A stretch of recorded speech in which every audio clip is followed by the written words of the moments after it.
Hello! I've gained a few followers, and so I decided to hop in, show my face, and say hi. Welcome to my corner of YouTube. We do art here sometimes. I tend to do a lot of portraiture, nature, spacey themes, meld them all together. I lean more towards acrylic paints, but also dabble in oils sometimes as well. I also tend to paint portraits that have big hair for obvious reasons. So welcome to all my new subscribers. Welcome back if you're already a subscriber, and let's get into our next painting. Okay, so starting off with an 8x10 canvas panel that's been tinted with some watered down burnt sienna. I've already got my paints already mixed and spread out on my palette. So we're all ready, and let's jump right in. To see longer real-time videos of my paintings such as this one, check out my Patreon. There you'll find tutorials, behind the scenes, first looks, and my art mail club. Sign up to receive dreamy, surreal art like this one once a month in the form of prints, stickers, and more. Essentially receiving happy mail. I don't know about you, but I love receiving fun things in the mail.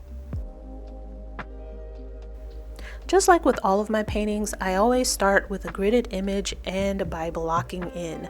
So my colors are already pre-mixed and I start just laying them in where I see them.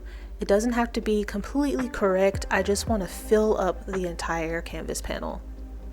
The colors I have on the palette are just a handful of what I ultimately use. So by the end of this video, that palette will be full of all sorts of colors seen in this, but I like to start with just a handful to get started.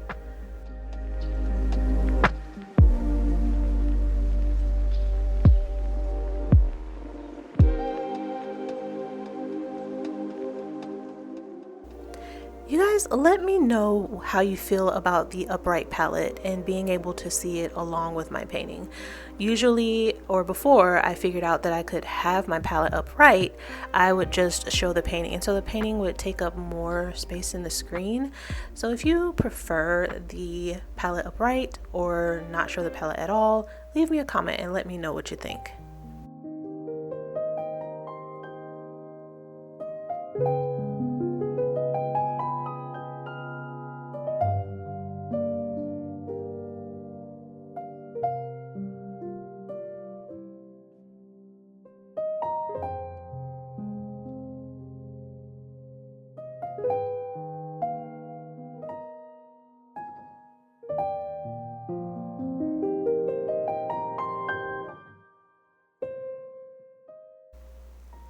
So this painting brought along its own challenges.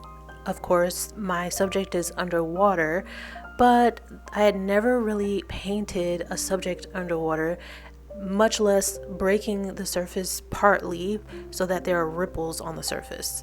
I did paint a turtle in my previous video, but there was very little reflection of the turtle. This one is a little more clear and you can definitely see some facial features. And so I really had to concentrate on this painting. It took me about 4 hours because I wanted to make sure I captured the elements of my reference photo. Speaking of reference photo, I also Frankensteined this image. I found different references with regards to being underwater, reflections, brown skin underwater. I found a model, but ended up having to switch her face and things like that. And so I end up with a spreadsheet, so to speak, including all of the elements that I want in my painting, and I include it in my initial drawing until I get ready to paint. Because there are so many water reflections in this painting, I decided to name the painting Reflection. But I also hope that when someone is viewing this painting, that they can reflect her in themselves and that they can experience this calmness and serene demeanor that she has, or that it can help you to feel that when you are going through something.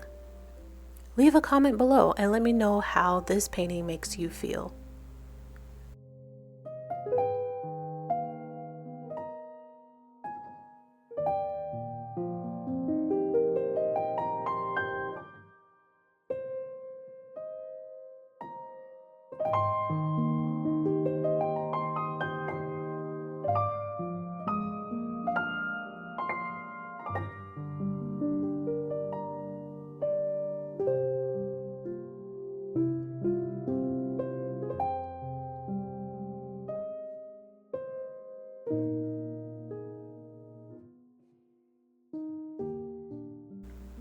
The color palette for this painting was my absolute fave. I love how bright the water is. It's like the sun coming through and hitting her, how clear the water is. And if you're like me, I am deathly afraid of like deep water and being in deep water like the ocean. But here, I'm not afraid at all. It's such a bright painting and I'm really here for it.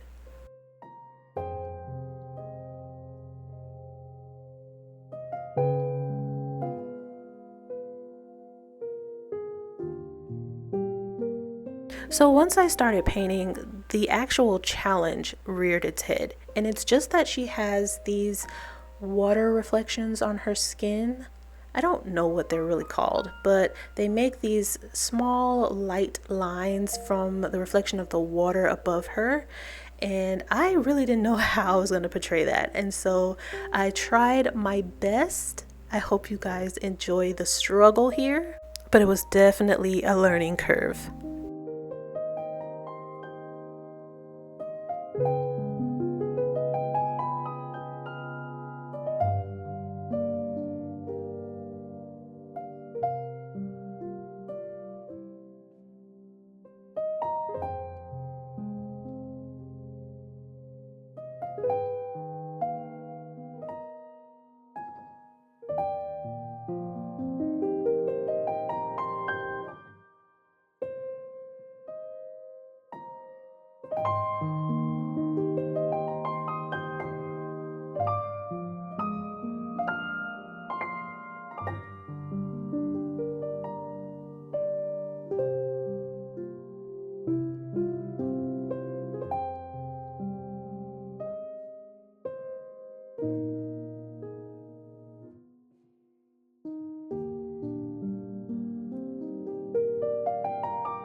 I'm finally adding the finishing touches, some bubbles and some little fishy friends, and I hope you all enjoyed this video for today. Please like and subscribe for more and stay tuned for the final 2 mermaid paintings. See you soon!